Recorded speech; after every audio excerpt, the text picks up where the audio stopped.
unutmayaq. Baxın, bizi yaradan Allahdır. O var dövləti verən Allahdır. O elmi verən Allahdır. O səcdəni bizə nəsib eləyən Allahdır. Bunların hamısını bizə Allah bəxş edib. Bizim özümüzə aid nəyimiz var ki? Nəyimiz var təkəbbür eləyək?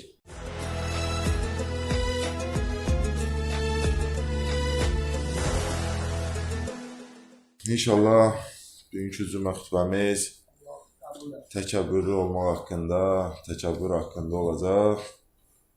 Həzrət Əli əleyhissalam hədisində buyurur, deyir, təəccüb eləyirəm o bəndəyə ki, təəccüb eləyirəm o şəxsə ki, əvvəli nütfə olmuşdur, sonu isə murdardır.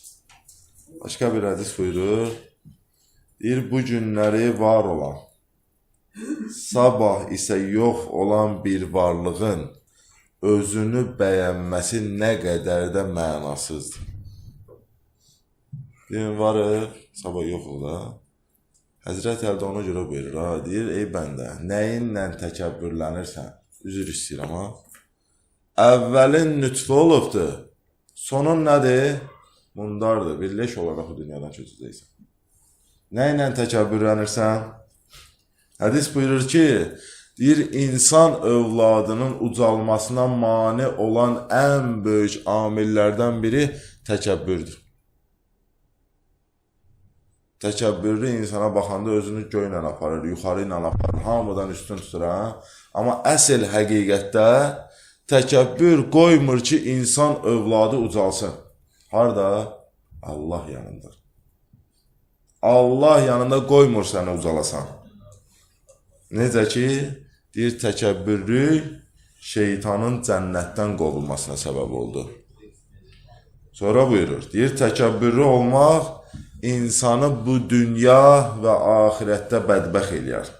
Başqalarının yanında düşmən eləyər. İnsanı başqalarının gözündən salar, insanı zəlil eləyər, alçaldar. Bir sözlə sonunda buyurur.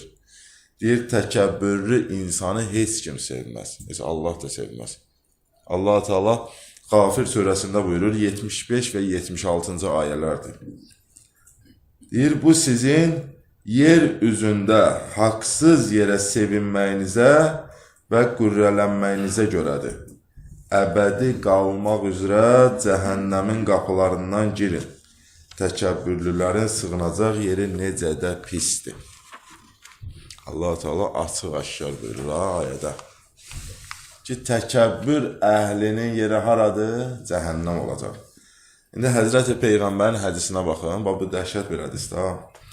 Deyir, qəlbində xardal toxumu dənəsi boyda belə təkəbbür olan bir kimsə cənnətə girməyəcək. Sonra buyurur, qəlbində xardal toxumu dənəsi qədər imanı olan insan da cəhənnəm atəşinə girməz. Bir dənə 10 saniyə, 15 saniyə və hədisə bir dənə fikir verə, görürsən ki, imanla təkəbbür Həzrəti Peyğəmbərin hədisinə əsasən heç vaxt bir yerdə ola bilməz. Çünki Həzrət buyurdu ki, xardal dənəsi boyda qəlbdə iman oldusa, sən cəhənnəmi görmərsən. Amma deyir, xardal dənəsi boyda qəlbində təkəbbür oldusa, sən cənnəti görə bilmərsən. İmam Sadiq ağa təkəbbür haqqında buyurur hədisində. Deyir, cəhənnəmdə təkəbbürlülərə məxsus olan Səqər adlı bir dənə dərə var. O dərə özü öz istiliyindən şikayət edir.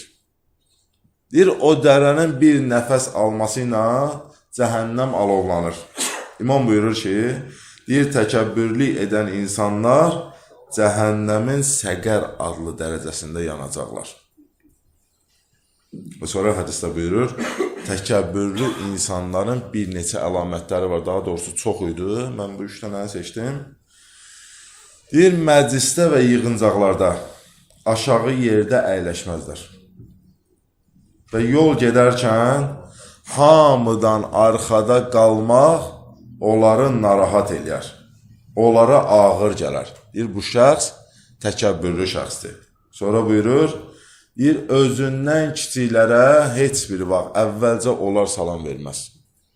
Gözləyərlər ki, birinci bunlara salam versin, təkəbbürlərə salam verilsin.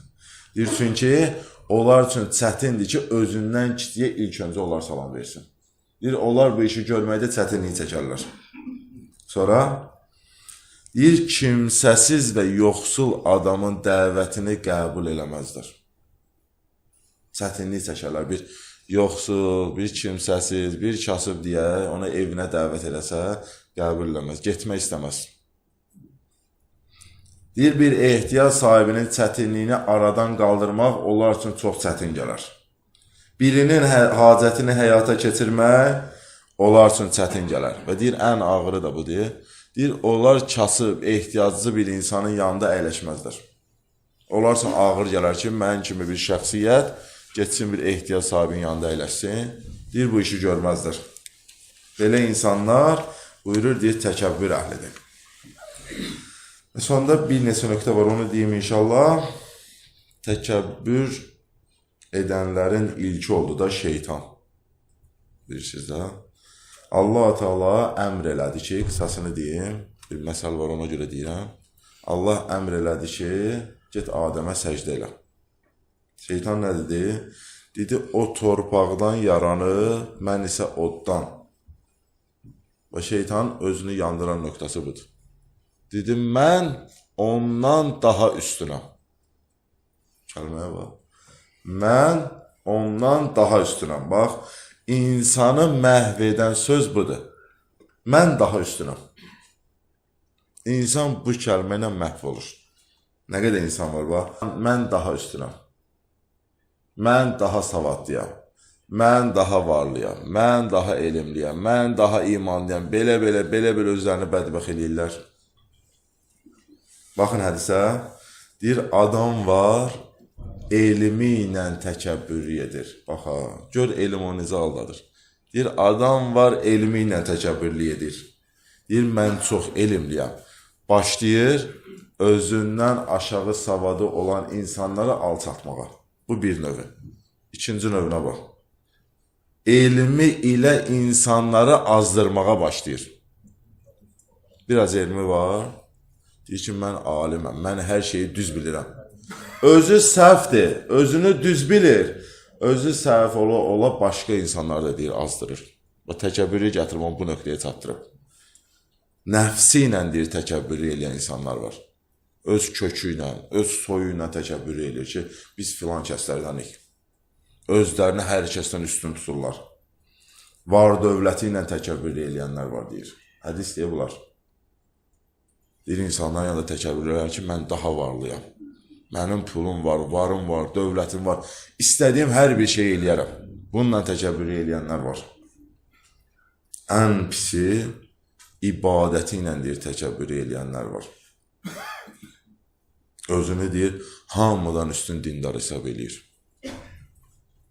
Deyir, mən hər kəsdən üstünəm. Mənim, nə bilim, gecə namaz qılıram, gündüz namaz qılıram, səhər qılıram, axşam qılıram, Quran oxuyuram. Nə bilim, yaxşılıq eləyirəm, belə. Bu etdikləri əməllər hamısı məhv olur. Nə ilə? Təkəbbürlənməklə. Özünü insanlardan üstün tutmaqla və yaxud dediyini eləməklə. Belə şeylərlə. Unutmayaq. Baxın, bizi yaradan Allahdır. O var dövləti verən Allahdır. O elmi verən Allahdır. O səcdəni bizə nəsib eləyən Allahdır. Bunların hamısını bizə Allah bəxş eləyib.